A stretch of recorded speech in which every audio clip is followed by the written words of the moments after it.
Un mito intemporal. Fue el acontecimiento religioso más importante de la religión mesopotámica durante los siguientes 3000 años. O un hecho histórico. Los efectos de una bomba atómica en cada metro de su trayectoria. El fin del mundo. Para algunos, cuestión de fe. Es un conflicto global entre Dios y las fuerzas del mal. Para otros, una certeza científica. Es solo cuestión de tiempo que esos dos elementos confluyan. Y para un hombre, simplemente una elección. Empecé a dar órdenes. La mitad de la población destruida de inmediato. Apocalipsis. Es inevitable.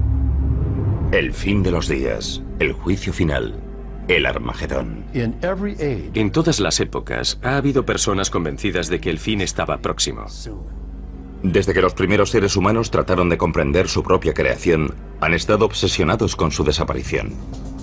Si el tiempo es una línea, eso significa que tiene un principio y un punto final. Algunos científicos creen que estamos fascinados con el apocalipsis porque ya ha ocurrido. Los acontecimientos que habrían visto y el cambio que estos habrían producido en el clima del planeta les habrían resultado inexplicables. Hoy en día, millones de personas creen que Dios destruirá el mundo de forma inminente. La mayoría de las personas de este mundo se han identificado tan plenamente con el mal que Dios no tiene más remedio que destruirlos. Pero no todas las visiones del fin involucran a alguna divinidad. El hombre ha alcanzado la capacidad de destruirse a sí mismo. Un misil tarda 30 minutos en llegar desde los Estados Unidos hasta Rusia. Conforme la ciencia avanza, nuestra visión del apocalipsis sigue evolucionando. Es solo cuestión de tiempo que veamos un virus con un potencial patógeno muy elevado. Desde que existen las civilizaciones, algunas han sido devastadas por sus enemigos más pequeños y letales. Los virus. La peste de Justiniano doblegó al Imperio Bizantino en 541, matando hasta 10.000 personas al día en Constantinopla. Siglos más tarde, unas bacterias que pasaron de una rata a los humanos cambiaron el curso de la historia de Europa a mediados del siglo XIV. La peste negra acabó con 75 millones de personas, un tercio de la población mundial. Se calcula que en 1918 la gripe española mató a 15 millones de personas en 2 años.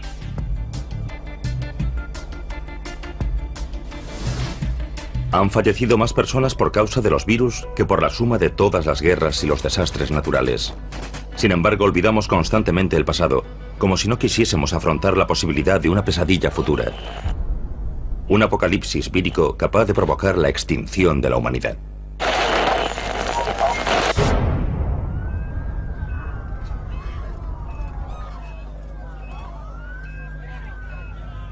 Es inevitable. El planeta está mucho más poblado. Somos mucho más interdependientes. Nos trasladamos continuamente y los virus pueden propagarse del mismo modo y aprovechar la oportunidad de recombinarse con otros virus. C.J. Peters, ex jefe del Departamento de Patógenos Especiales del Centro de Control de Enfermedades, luchó por todo el mundo durante más de 3 décadas contra los llamados virus emergentes. En la actualidad trabaja para impedir que escapen a nuestro control nuevas enfermedades no identificadas. Cada vez tenemos más contacto con el mundo natural que nos rodea, especialmente con monos, que son cazados en la selva y consumidos como alimento. Esos primates contienen virus que están intentando continuamente entrar en nosotros, por así decirlo. En 2003, Peters colaboró en gran medida a evitar en Taiwán una catástrofe causada por el virus del SARS, síndrome respiratorio agudo severo. Algunos virus se contagian entrando en contacto con la sangre o los fluidos corporales de un paciente infectado. Pero con el virus del SARS basta con una tos. Fue una situación extremadamente peligrosa, un virus capaz de propagarse por todo el mundo. La tasa de mortalidad de la variante del virus del SARS de 2003 fue solo del 10%, pero se propagó rápidamente. El paciente que dio origen a la epidemia fue un médico que cayó enfermo en China y que viajó a Hong Kong en busca de tratamiento y se registró en un hotel. Otros huéspedes de ese hotel propagaron el virus por todo el mundo. Vietnam, Singapur, Alemania, los Estados Unidos, Irlanda y sobre todo Canadá. El virus se propagó partiendo de una única persona en ese hotel literalmente por todo el mundo. 8.000 infecciones más tarde, la Organización Mundial de la Salud formuló una serie de recomendaciones para los viajes. Por suerte, la propagación de la enfermedad fue detenida antes de alcanzar proporciones planetarias. Millones de personas tuvieron que usar mascarillas y ser puestas en cuarentena. Pero hay innumerables virus letales que mutan constantemente, buscando nuevas combinaciones para penetrar en los seres humanos y propagarse más rápido. Uno de ellos es el virus del ébola. Tiene una tasa de mortalidad muy elevada, del 50 al 90%, dependiendo de su virulencia. Y el virus del ébola circula por la naturaleza, principalmente en los murciélagos. Rara vez se propaga a otras especies, como la humana. Cuando lo hace, los resultados son devastadores. En 1976, un maestro de escuela de Yambuco, en el Zaire, la actual República Democrática del Congo, regresó de un viaje por las zonas rurales con mucha fiebre. Le diagnosticaron malaria y recibió tratamiento. Comenzó a vomitar sin control y después a sangrar por la nariz, la boca y el ano. Finalmente comenzó a sangrar por los ojos y la piel conforme sus órganos comenzaban a licuarse. 14 días después había fallecido. En pocos días, 318 personas de su entorno manifestaron los mismos síntomas. 280 de ellas fallecieron poco tiempo después. Se han producido 18 brotes de ébola en África durante las 2 últimas décadas. La más reciente en Uganda, en diciembre de 2007. Si bien cada brote de ébola aporta una mutación ligeramente diferente, el virus aún no ha aprendido a transmitirse por el aire. Los virus tienen la misma única finalidad que todas las especies, y es la de propagarse. Es un problema que todas tienen que resolver, pero si el ébola consigue superar esa barrera, tendremos un serio problema. En 1989, el virus ébola superó una de esas barreras. Entonces trabajaba en Fort Detrick, Maryland, en un laboratorio, el Instituto de Enfermedades Infecciosas del Ejército de los Estados Unidos. Y uno de mis colegas entró con una microfotografía y me preguntó, ¿qué crees que es esto? Y le dije, una microfotografía del virus del ébola. Y dijo, ¿y si te dijera que procede de un mono de arresto en Virginia? Y contesté, joder.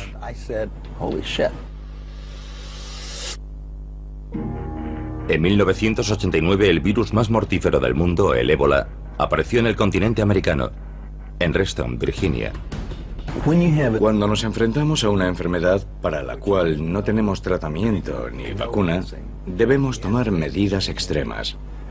El virus se estaba propagando desde un centro de cuarentena de monos. Organizamos un grupo de personas del laboratorio que tenían experiencia en el trabajo con virus de riesgo de nivel 4. Al principio se propagaba de la misma manera que las cepas humanas del virus del ébola se propagan en África. Intentamos por todos los medios analizar la propagación de sala en sala. Estaban reutilizando agujas y jeringuillas de un mono a otro. Interrumpimos esa práctica en la instalación y siguió extendiéndose. Era evidente que lo que estábamos haciendo para evitar su avance no estaba funcionando. La única explicación posible era que el virus se estuviese propagando a través de los conductos de ventilación. Se propagaba por el aire como la gripe. Cundió el pánico. Las autoridades estatales y locales cooperaron con la División del Ejército y del Centro de Control de Enfermedades para poner en marcha una contención absoluta. No hubo infecciones en seres humanos, pero si un virus del ébola que se propagase por el aire hubiese salido de aquellas instalaciones, las consecuencias hubiesen sido inimaginables. Temíamos que aquel virus pudiese ser infeccioso no solo para los monos, sino también para los humanos. Entonces no teníamos forma de saber lo peligroso que era. De modo que suministramos a todos los monos un anestésico y los incineramos. No había otra opción. Fue triste, pero tuvieron que morir 500 monos para contener aquel virus. El brote parecía haber terminado. Como precaución, todos los empleados del laboratorio fueron examinados en busca de infecciones. Después de limpiar todo el lugar, resultó que algunos de los cuidadores mostraban indicios de infección del virus, pero no enfermaron.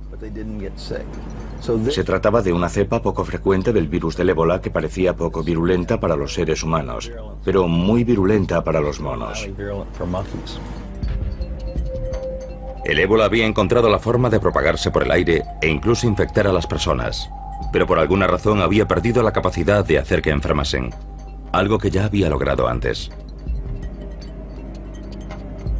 ¿Cuándo podría tardar un virus como el ébola en añadir un arma más a su arsenal y alcanzar la capacidad de desencadenar un apocalipsis vírico a escala planetaria? Si analizamos los brotes de nuevas versiones de enfermedades ya conocidas y de enfermedades nuevas, vemos que sin duda han aumentado en los últimos 50 años. Personalmente, creo que seguirán aumentando y que también su porcentaje seguirá aumentando. Los factores que causan esos brotes están creciendo y lo están haciendo de forma exponencial. Todos. El transporte aéreo, el transporte marítimo, el tiempo. Todos los factores están creciendo de forma exponencial y eso aumenta las probabilidades de que surjan nuevas enfermedades. No sabemos el número de virus diferentes que hay en el mundo. Sabemos que hemos contado e identificado unos 2000 aproximadamente. Ese es el número de virus que conocemos. Y millones y millones y millones de copias de cada uno en cada uno de ellos se están reproduciendo y dando lugar a mutaciones, minuto a minuto.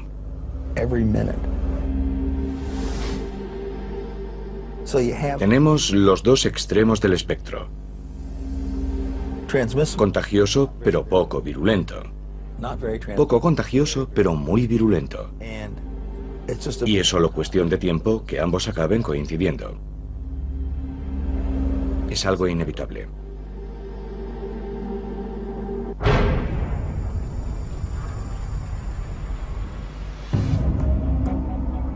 Quizá la versión más aceptada del apocalipsis sea la de una destrucción causada por Dios. En todos los años y todas las décadas, en todo momento, hay personas en algún lugar del mundo con carteles diciendo que el fin se acerca. Vendamos nuestras posesiones y huyamos a las montañas. El judaísmo, el cristianismo y el islam comparten una visión del fin.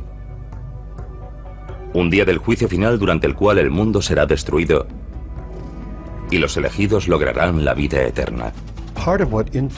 Esa concepción apocalíptica que tanto ha influido en el judaísmo, el cristianismo y el islam procede en parte de la antigua Persia, de los antiguos zoroastrianos.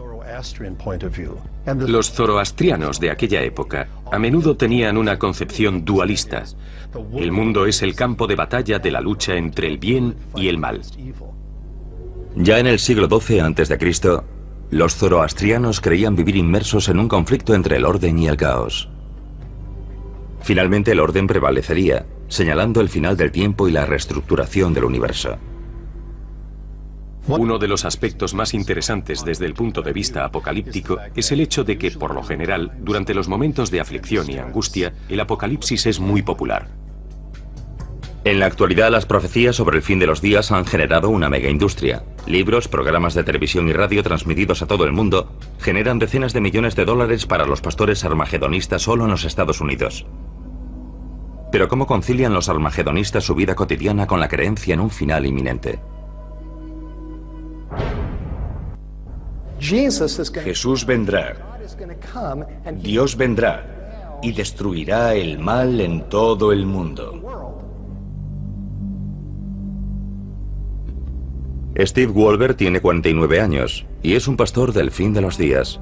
Es el propietario de White Horse Media, un grupo cristiano que crea programas de televisión y radio sobre la relevancia del fin de los tiempos. Actualmente está escribiendo su 16º libro sobre las profecías. La mayor parte de su trabajo se ha centrado en uno de los libros de la Biblia, el Apocalipsis.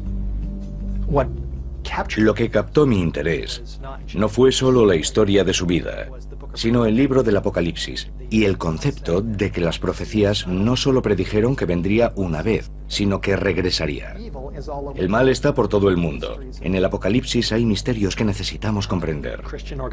Existen organizaciones cristianas por todo el país, yo diría que cientos, y muchas de ellas se centran en las profecías, como la nuestra. Pero nosotros creemos que muchas de ellas no comunican una información precisa. Una de nuestras especialidades es separar los hechos de la ficción en las profecías de la Biblia y los acontecimientos relacionados con el fin de los tiempos, y ofrecer una perspectiva más general. Lo que nos diferencia es la verdad. Envíenos sus preguntas. Hoy hablaremos del Armagedón, del libro del Apocalipsis. Steve no llegó a la devoción religiosa por el camino más directo. Como muchos otros adolescentes de los años 70, el cristianismo no era en absoluto una de sus prioridades. Crecí en Hollywood Hills, en un hogar judío muy laico. No sabía nada de Dios ni de la Biblia. Cuando tenía 14 años, un amigo me ofreció un cigarrillo y me pasé 6 años fumando marihuana. La marihuana me llevó al alcohol, y a la cocaína y al LSD. 2 de mis amigos murieron por sobredosis de drogas. Con el tiempo empecé a pensar que estaba yendo en la dirección equivocada y necesitaba ayuda.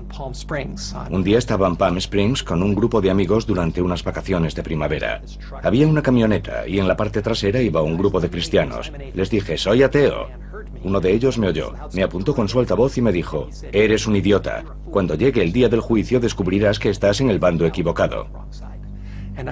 Recuerdo que escuché aquello y me quedé atónito, con la boca abierta. Mis ojos se abrieron espiritualmente y vi a Jesús como el Mesías. Cuando lo vi, tomé por fin una decisión. Eso ocurrió hace 29 años y desde entonces no he vuelto a consumir drogas ni alcohol. Cada día a las 5 de la tarde Steve sale de su oficina de Fresno y conduce 40 kilómetros hasta su casa en las montañas. Ser padre me ha enseñado mucho sobre mi Padre del Cielo. A mi hijo y a mí nos encanta salir a plantar semillas. Pasado un tiempo, podemos ver su fruto. El tomate, el calabacín o los guisantes. Y el fruto está conectado a la raíz. Las raíces espirituales del mal del mundo son sobrenaturales. Esas raíces son Satanás y sus ángeles.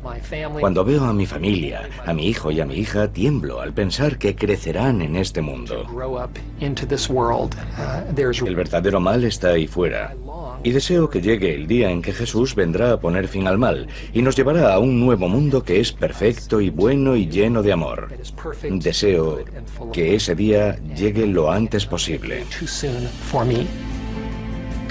Ven, Señor Jesús.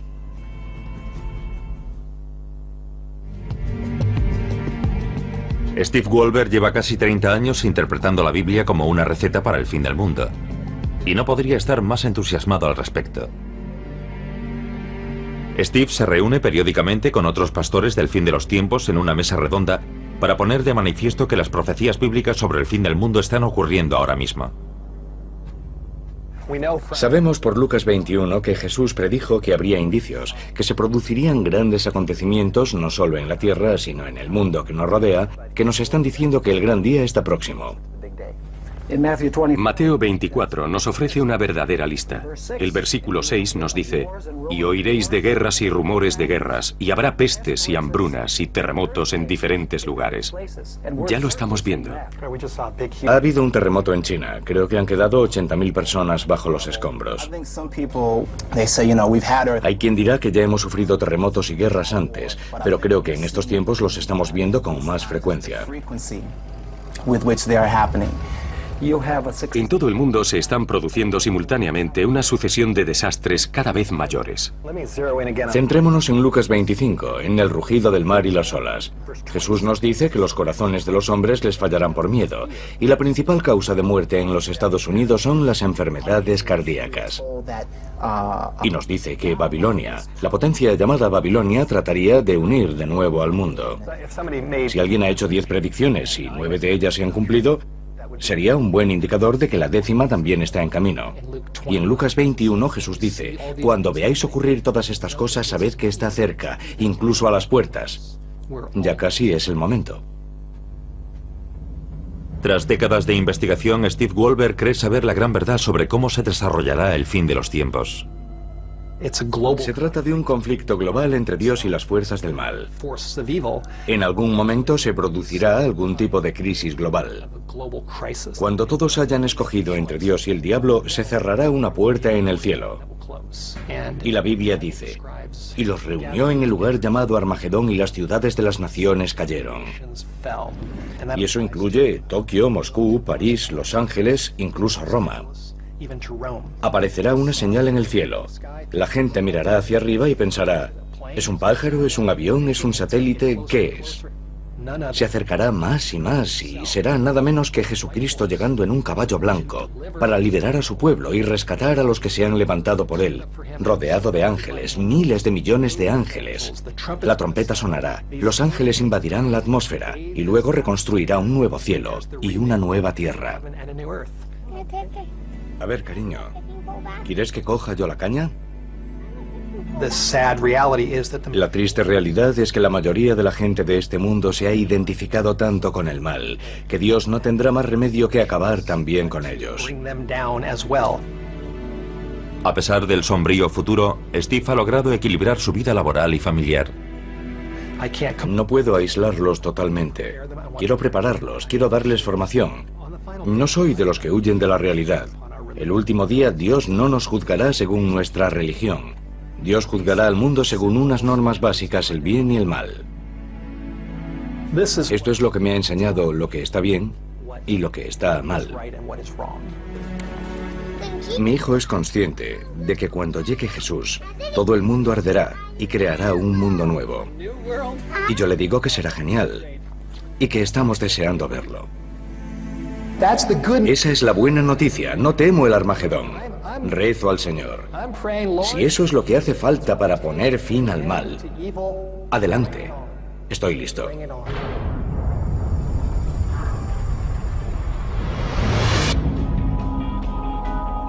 Algunos de los mitos más antiguos de los que se tiene noticia hablan del fin del mundo. La literatura apocalíptica ha sido utilizada en todas las épocas por diversos tipos de creyentes en todo tipo de formas. Se ha utilizado como una especie de garrote para asustar a la gente. El diluvio de Noé, la destrucción del templo de Salomón, la caída de las murallas de Jericó. Hay innumerables ejemplos de la ira de Dios castigando a los impíos. Todo este simbolismo es una forma de hablar sobre un acontecimiento que hará temblar la Tierra y el cosmos. Porque, después de todo, lo que se nos dice es que se producirá una intervención divina, y eso tiene que ser importante. Pero una de las historias sobre destrucción divina destaca sobre todas las demás, la de Sodoma y Gomorra. En ella se nos dice que Dios las borró de la faz de la tierra. Las ciudades de Sodoma y Gomorra probablemente están bajo las aguas poco profundas del sur del Mar Muerto.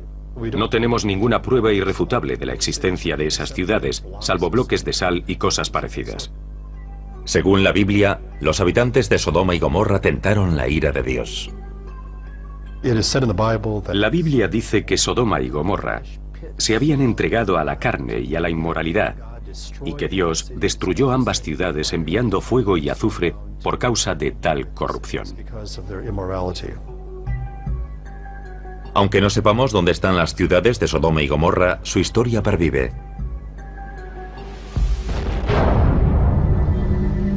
A principios del año 2000, un afortunado descubrimiento científico aportó un nuevo capítulo a la historia de Sodoma y Gomorra.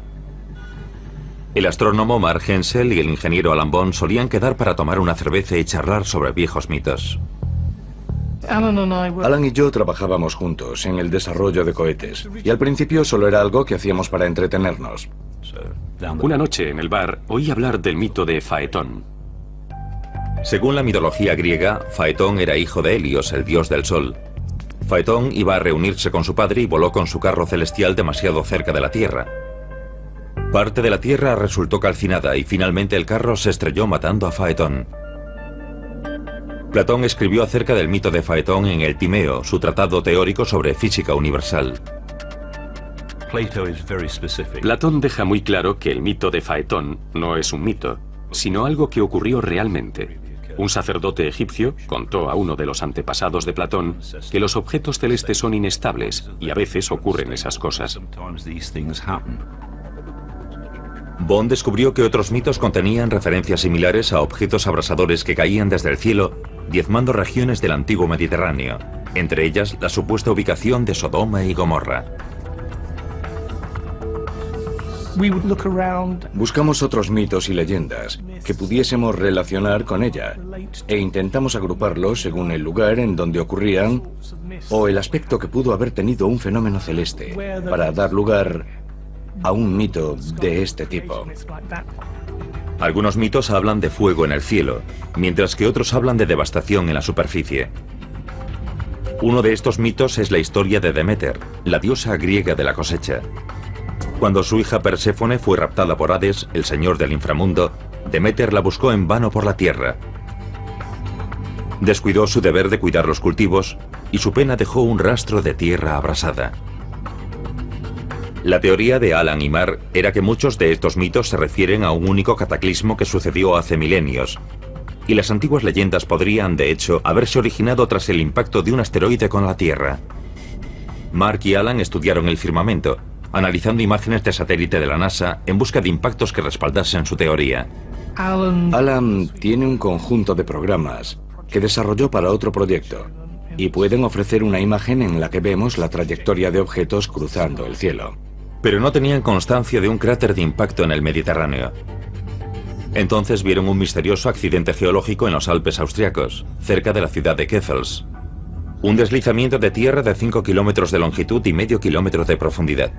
No es el rastro habitual del impacto de un asteroide, pero podría ser el resultado de un objeto que hubiese llegado con una trayectoria muy baja.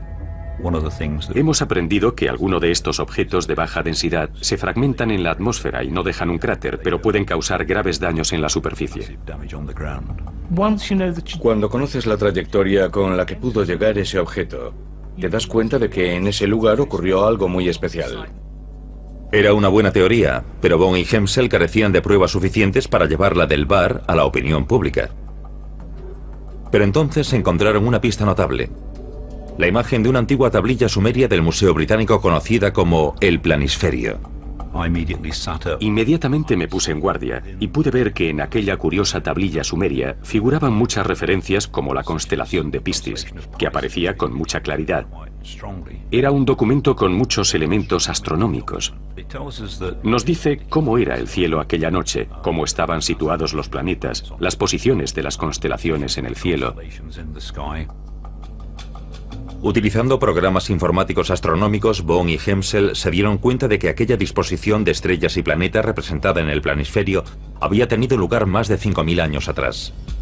La tablilla era un esquema del cielo nocturno anotado por un antiguo astrónomo. La tablilla está escrita en sumerio, con caracteres cuneiformes. Entonces ninguno de nosotros sabía leer sumerio. Así que debíamos aprender a leer la escritura cuneiforme para luego traducir la tablilla. Cuando empezaron a descifrar el planisferio, vieron que habían descubierto algo importante. Esa tablilla mostraba el acontecimiento religioso más importante de toda la región mesopotámica.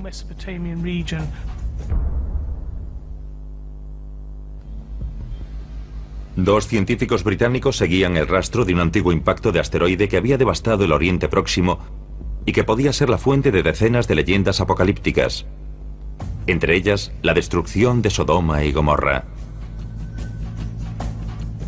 Encontraron indicios de que un pequeño asteroide podría haber caído en los Alpes austríacos y descifraron una observación astronómica de 5.000 años de antigüedad conservada en una tablilla de piedra.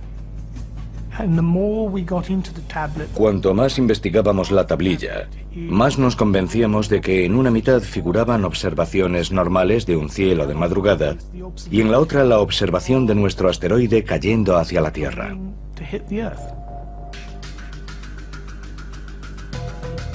El objeto fue visto durante unos 4 minutos y medio. Se parece a la Luna, pero su tamaño es una décima parte. Y cruza el cielo con la misma velocidad aparente que un avión. Un avión que cruzase el cielo a gran altura. Era la venganza de Dios cayendo sobre Sodoma y Gomorra. Un asteroide con un diámetro de más de 1 kilómetro acercándose a la Tierra a 14 kilómetros por segundo. Creamos un programa informático que da una imagen de este objeto cruzando el cielo. Conocemos la fecha y la hora con un margen de 10 minutos, porque se trata de una observación muy precisa.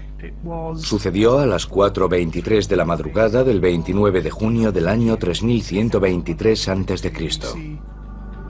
Desde el punto de vista del astrónomo sumerio, el asteroide habría desaparecido en el horizonte 4 minutos y medio después de que comenzase a tomar notas. 30 segundos después, el asteroide sobrevolaba Grecia, donde entró en la atmósfera de la Tierra. La gigantesca bola de fuego en el cielo de Atenas podría haber generado el mito de Faetón y la caída de su carro. En ese momento estaría generando una inmensa onda de choque. En el momento en que estuviese en el extremo norte del Adriático, estaría produciendo cada 10 metros de su trayectoria el equivalente a una bomba atómica de la Segunda Guerra Mundial en términos de rendimiento explosivo. Y cuando estuviese sobre los Alpes suizos, acercándose a Keffels, podríamos compararlo con una bomba atómica en cada metro de su trayectoria. Y en las últimas fases de su vuelo, roza la cumbre de una montaña llamada Ganskogel, que se encuentra en la parte occidental del valle. El asteroide roza la cumbre de 5 montañas y luego explota en el aire con la potencia de 1000 bombas como la de Hiroshima.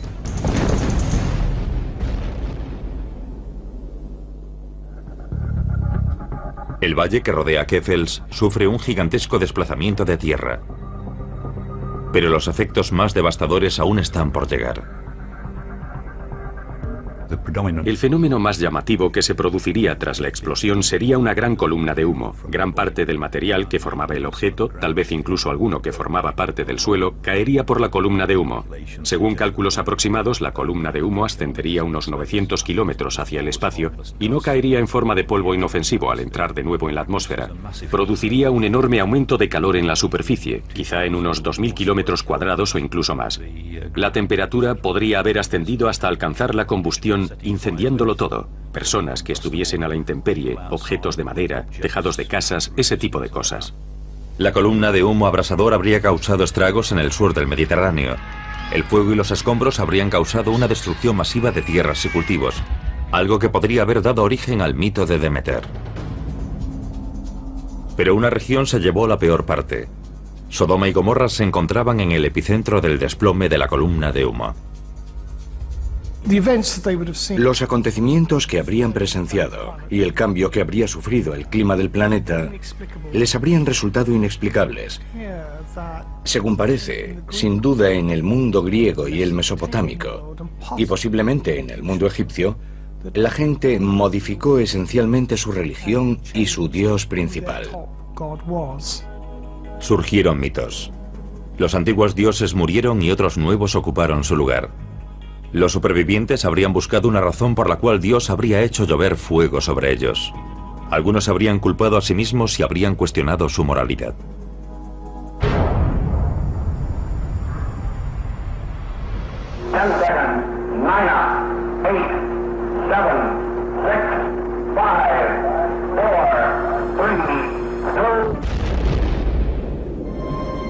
En el siglo XX, la humanidad se enfrentó a la amenaza de una guerra nuclear. El mundo podía llegar a su fin con solo pulsar un botón.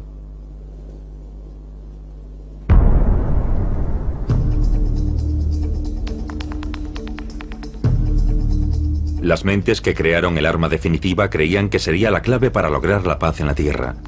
Su argumento, que el miedo a las represalias impediría el primer ataque. Su error fue poner el futuro de la humanidad en manos de máquinas. Hemos vivido 4 incidentes que han estado a punto de provocar una guerra nuclear de forma involuntaria. El 9 de noviembre de 1979, 4 centros nucleares del mando estadounidense registraron un ataque nuclear soviético a gran escala. El Pentágono se puso inmediatamente en alerta máxima. El personal responsable de lanzar nuestros misiles intercontinentales había recibido la advertencia de que podía tratarse de un ataque real. La verdadera causa de la alerta dejó en ridículo al Pentágono. El turno de noche realizó un simulacro para entrenar a los técnicos y dejaron la cinta del programa dentro del equipo. El turno de la mañana no lo sabía, y lo primero que vio fue cómo lanzaban cientos de misiles soviéticos contra ellos. A continuación, comprobaron los datos procedentes de los satélites, según los cuales no había sido lanzado ningún misil, y dijeron que nadie hiciese nada.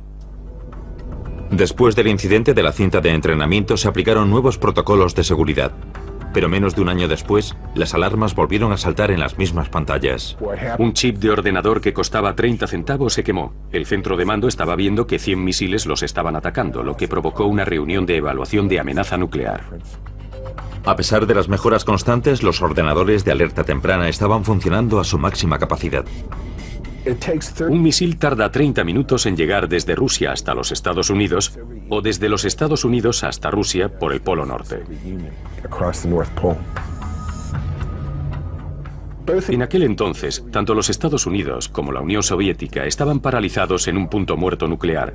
Los misiles podían lanzarse cada vez más rápido y a la menor provocación, y los soviéticos estaban intentando poner en marcha un sistema de alerta temprana con el que poder detener un primer ataque de los Estados Unidos que pudiese acabar por completo con su arsenal nuclear.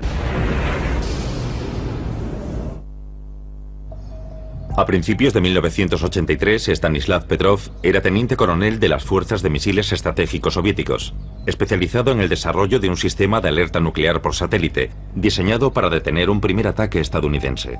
Después de graduarse, fue enviado a una nueva instalación de alerta temprana, Serpukhov 15, situada cerca de Moscú. Cuando llegamos, solo había unas pocas casas. Nadie sabía nada. No había nada. Tuvimos que empezar todo desde cero. Trabajábamos en el edificio principal, donde se desarrollaba el sistema de alerta Cometa, un sistema espacial bastante complejo. El satélite orbitaría cubriendo la zona que estaba bajo la amenaza de los misiles de los Estados Unidos. El nuevo sistema ruso de alerta se componía de 9 satélites que observaban la superficie de los Estados Unidos. Cualquier lanzamiento sería detectado rápidamente mediante la observación de las estelas de los cohetes sobre el horizonte. Al menos esa era la idea de los soviéticos. Teníamos una pantalla de reconocimiento que ocupaba una pared entera y mostraba todo el planeta y el territorio de los Estados Unidos. En ella aparecía el alcance de sus misiles. Había exactamente 1000 misiles en 6 bases. La tarde del 29 de septiembre de 1983, el coronel Petrov se hizo cargo del mando de Serpukhov 15 como oficial de guardia.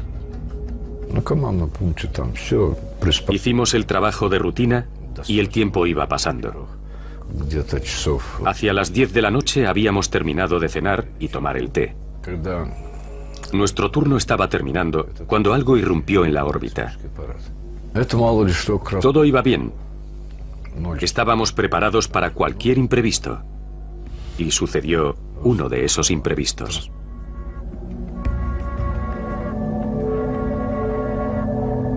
El coronel Petrov recibió una señal que confirmaba un ataque nuclear estadounidense. Había un gran aviso en letras enormes, como un estandarte de guerra, a la altura de mis ojos. Inicio. La sirena aulló. Empezaron a llegar informes sobre el lanzamiento de un misil desde los Estados Unidos de América. La primera reacción fue de sorpresa. Acababa de ocurrir algo para lo que debíamos estar preparados. Tenía delante un indicador y a su izquierda se iluminó el alcance de uno de los misiles estadounidenses. Junto a él aparecía un 1 que indicaba el lanzamiento de un misil. El nivel de probabilidad estaba al máximo. El ordenador soviético de alerta temprana tenía que superar 30 niveles de control de seguridad antes de confirmar el lanzamiento de un misil. El equipo se apresuró a comprobar la autenticidad de la señal. Solo disponían de 28 minutos hasta el impacto. Empecé a dar órdenes. Todos a sus puestos, comprueben todos los parámetros, hagan esto y lo otro, según las instrucciones. Todo parecía confirmar el lanzamiento salvo una cosa. No había sido confirmado visualmente. Superar los 30 niveles de defensa era algo serio. Debido a la falta de confirmación visual, Petrov decidió esperar antes de informar al alto mando militar de lo que estaba sucediendo. Yo era la primera fuente de información y existía el riesgo de que, en cuanto tomase la decisión de que aquel lanzamiento era real, el resto de la cadena de mando siguiese ciegamente mis conclusiones. Es lo mismo que sucede en un gallinero. En cuanto el primer pollo se pone en marcha, el resto lo sigue por todo el pueblo. Petrov fue incapaz de encontrar ningún fallo en el sistema y la situación empeoró. Saltó otra alarma. El sistema indicó otro misil. Y luego un tercero, cuarto, quinto.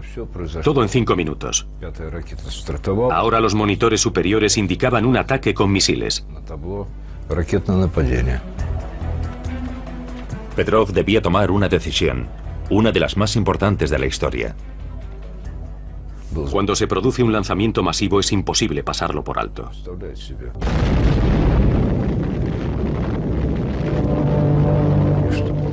La mitad de la población es destruida de inmediato. Habían pasado ya 12 minutos. Si Petrov hubiese informado entonces al alto mando, este solo habría dispuesto de unos minutos para aconsejar al secretario general Yuri Andropov si debía lanzar un contraataque. Tuve que tomar una decisión. Decidí que era una falsa alarma. Finalmente decidí que sería menos perjudicial clasificar los cohetes detectados como falsas alarmas.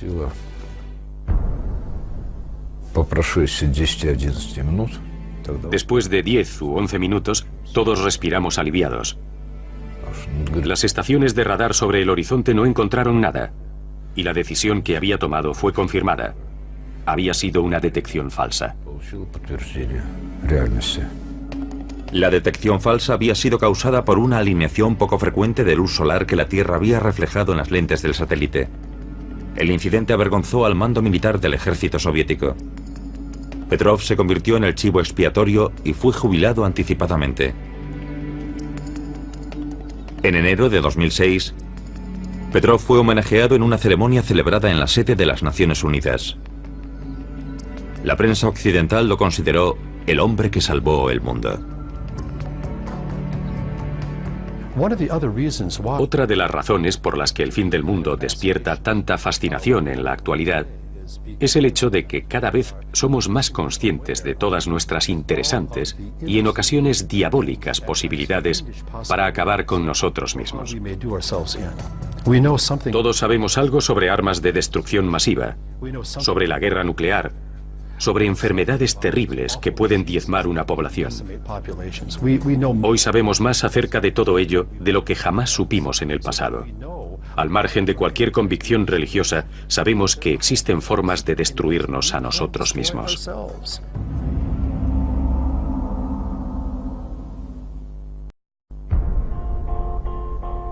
Un mito intemporal. Fue el acontecimiento religioso más importante de la religión mesopotámica durante los siguientes 3000 años. O un hecho histórico. Los efectos de una bomba atómica en cada metro de su trayectoria. El fin del mundo. Para algunos, cuestión de fe.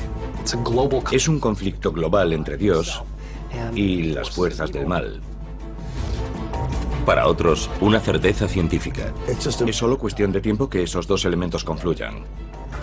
Y para un hombre, simplemente una elección. Empecé a dar órdenes. La mitad de la población destruida de inmediato. Apocalipsis. Es inevitable.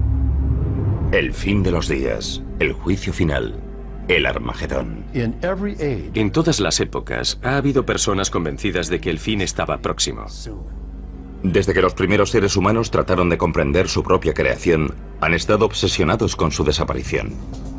Si el tiempo es una línea, eso significa que tiene un principio y un punto final. Algunos científicos creen que estamos fascinados con el apocalipsis porque ya ha ocurrido. Los acontecimientos que habrían visto y el cambio que estos habrían producido en el clima del planeta les habrían resultado inexplicables. Hoy en día, millones de personas creen que Dios destruirá el mundo de forma inminente. La mayoría de las personas de este mundo se han identificado tan plenamente con el mal que Dios no tiene más remedio que destruirlos. Pero no todas las visiones del fin involucran a alguna divinidad. El hombre ha alcanzado la capacidad de destruirse a sí mismo. Un misil tarda 30 minutos en llegar desde los Estados Unidos hasta Rusia. Conforme la ciencia avanza, nuestra visión del apocalipsis sigue evolucionando. Es solo cuestión de tiempo que veamos un virus con un potencial patógeno muy elevado. Desde que existen las civilizaciones, algunas han sido devastadas por sus enemigos más pequeños y letales: los virus. La peste de Justiniano doblegó al Imperio Bizantino en 541, matando hasta 10.000 personas al día en Constantinopla. Siglos más tarde, unas bacterias que pasaron de una rata a los humanos cambiaron el curso de la historia de Europa a mediados del siglo XIV. La peste negra acabó con 75 millones de personas, un tercio de la población mundial. Se calcula que en 1918 la gripe española mató a 15 millones de personas en 2 años.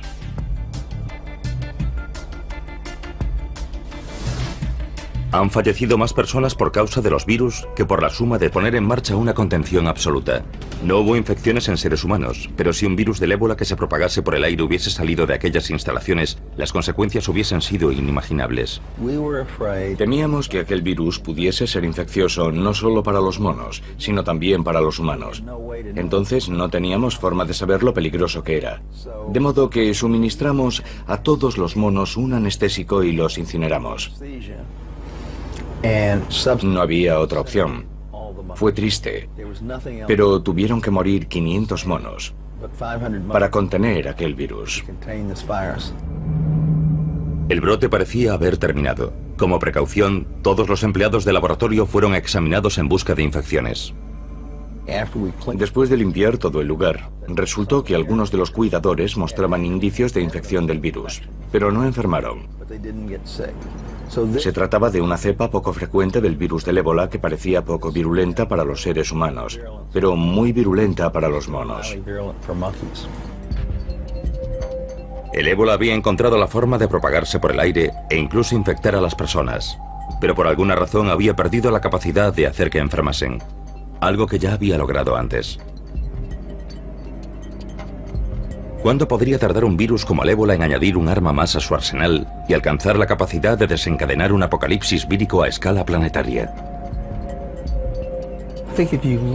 Si analizamos los brotes de nuevas versiones de enfermedades ya conocidas y de enfermedades nuevas, vemos que sin duda han aumentado en los últimos 50 años. Personalmente, creo que seguirán aumentando y que también su porcentaje seguirá aumentando. Los factores que causan esos brotes están creciendo y lo están haciendo de forma exponencial. Todos. El transporte aéreo, el transporte marítimo, el tiempo. Todos los factores están creciendo de forma exponencial y eso aumenta las probabilidades de que surjan nuevas enfermedades. No sabemos el número de virus diferentes que hay en el mundo. Sabemos que hemos contado e identificado unos 2000 aproximadamente. Ese es el número de virus que conocemos. Y millones y millones y millones de copias de cada uno en cada uno de ellos se están reproduciendo y dando lugar a mutaciones, minuto a minuto.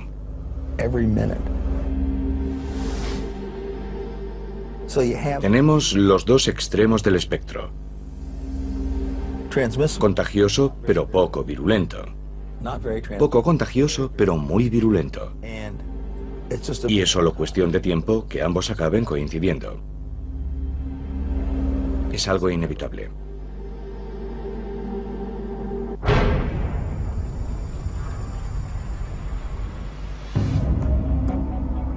Quizá la versión más aceptada del apocalipsis sea la de una destrucción causada por Dios.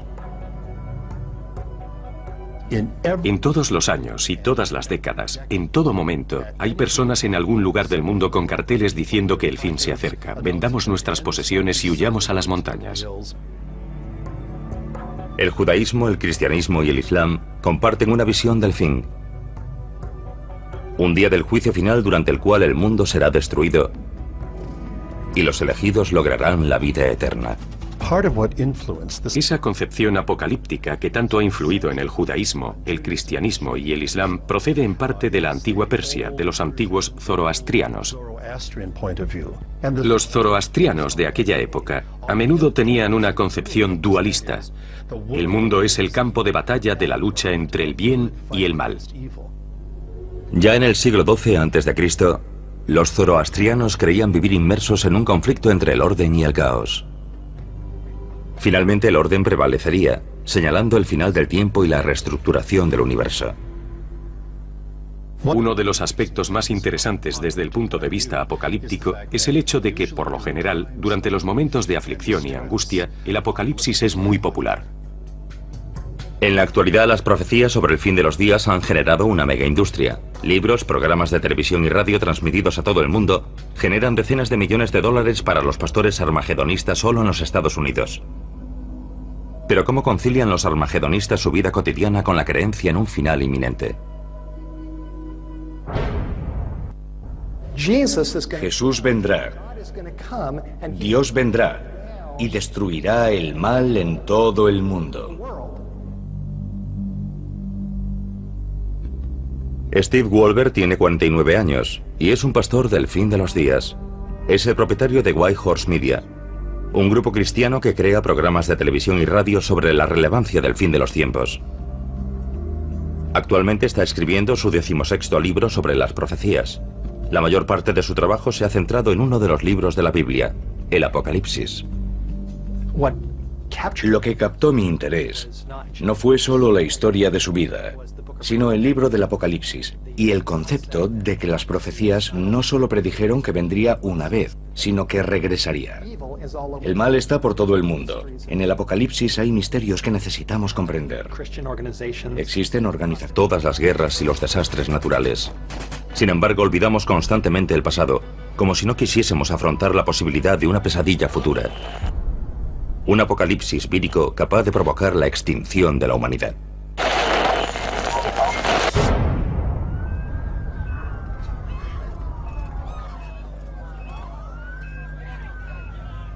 Es inevitable. El planeta está mucho más poblado. Somos mucho más interdependientes. Nos trasladamos continuamente y los virus pueden propagarse del mismo modo y aprovechar la oportunidad de recombinarse con otros virus. C.J. Peters, ex jefe del Departamento de Patógenos Especiales del Centro de Control de Enfermedades, luchó por todo el mundo durante más de 3 décadas contra los llamados virus emergentes. En la actualidad trabaja para impedir que escapen a nuestro control nuevas enfermedades no identificadas. Cada vez tenemos más contacto con el mundo natural que nos rodea, especialmente con monos, que son cazados en la selva y consumidos como alimento. Esos primates contienen virus que están intentando continuamente entrar en nosotros, por así decirlo. En 2003, Peters colaboró en gran medida a evitar en Taiwán una catástrofe causada por el virus del SARS, síndrome respiratorio agudo severo. Algunos virus se contagian entrando en contacto con la sangre o los fluidos corporales de un paciente infectado. Pero con el virus del SARS basta con una tos.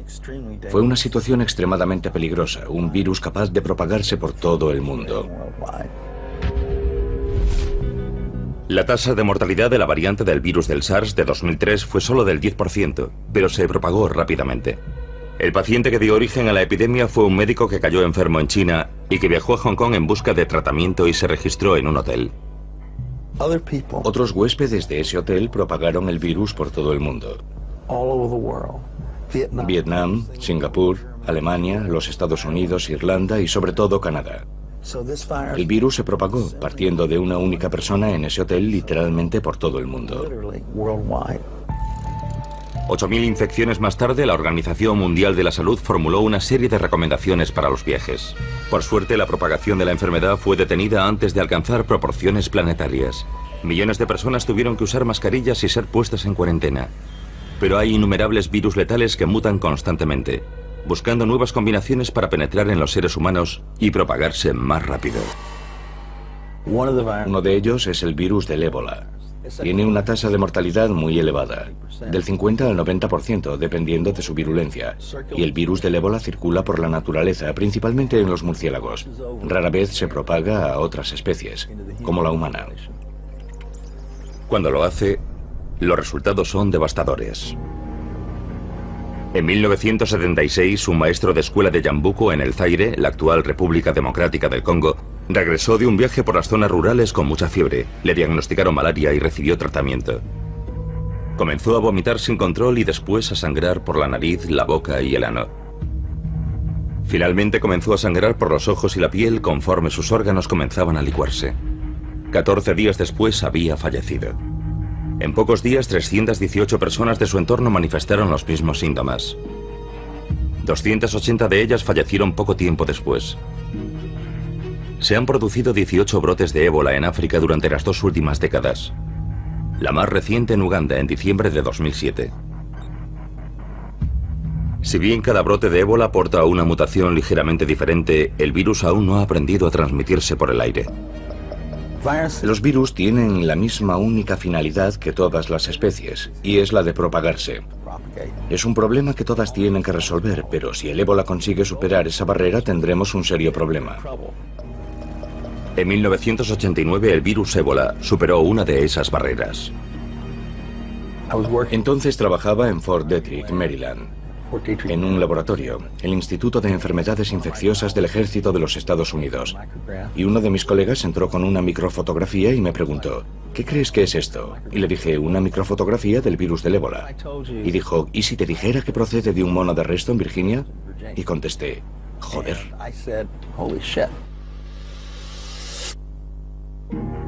En 1989 el virus más mortífero del mundo, el ébola, apareció en el continente americano, en Reston, Virginia.